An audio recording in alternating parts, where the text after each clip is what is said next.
the United States, as you know, uh, we don't have an immigration policy.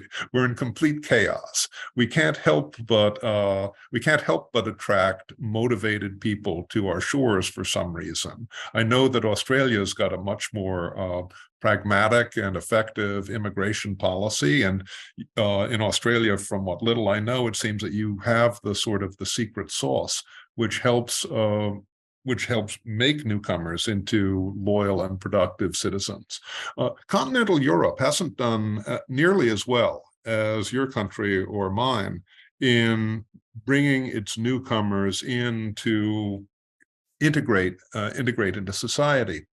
You see in many of these countries, many of the continental countries, that work rates and labor force participation rates are actually lower for the newcomers than for the native born. The idea that they were going to be bringing in newcomers to help them with their postpone the crisis of the welfare state worked exactly the wrong way around in some of those cases. So I don't know what it is in Europe that is preventing some of these countries from doing better with making immigration a success.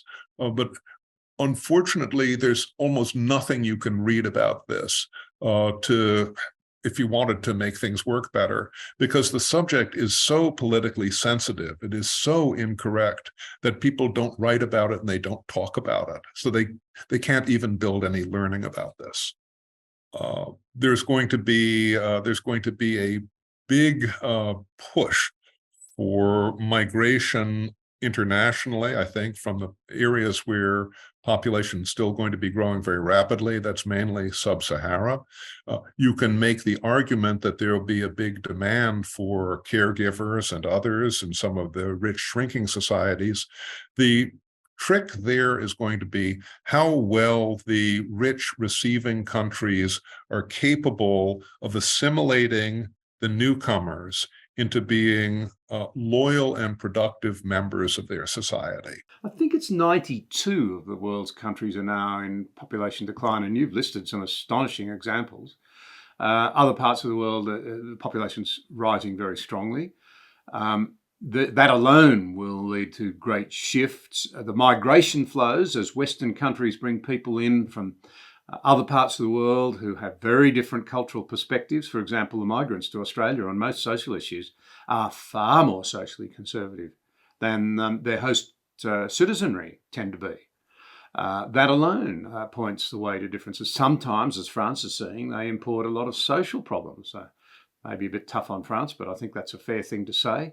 They've got areas of Paris where the police simply don't go, that are made up of very unsettled immigrant and ethnic populations.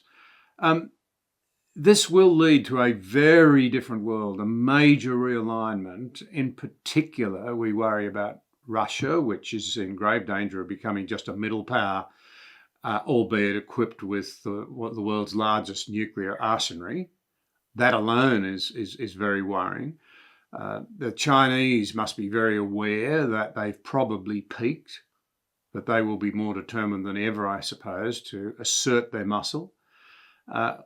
Any thoughts on what this might mean in terms of shifting global alignments and power patterns? There's an academic industry, a small academic industry in international relations called geriatric peace. And the idea behind these studies, briefly, is that more elderly populations can be expected to be more risk averse. They won't have military commitments the way they have now, because everything's going to be eaten up by national pension commitments and health commitments. There may be something to that for some of the aging and shrinking affluent democracies. I don't see any reason we should expect dictatorships or autocracies to become more peaceable as their populations age and shrink. actually, if you're in the business of running a dictatorship and you see that your prospects for extending power abroad may be diminishing a generation from now, you might want to act more quickly. You might want to be a little bit more aggressive more quickly. So I can see a good argument for the opposite, that shrinking and aging societies in realms where dictatorships rule may cause increasing instability in our world.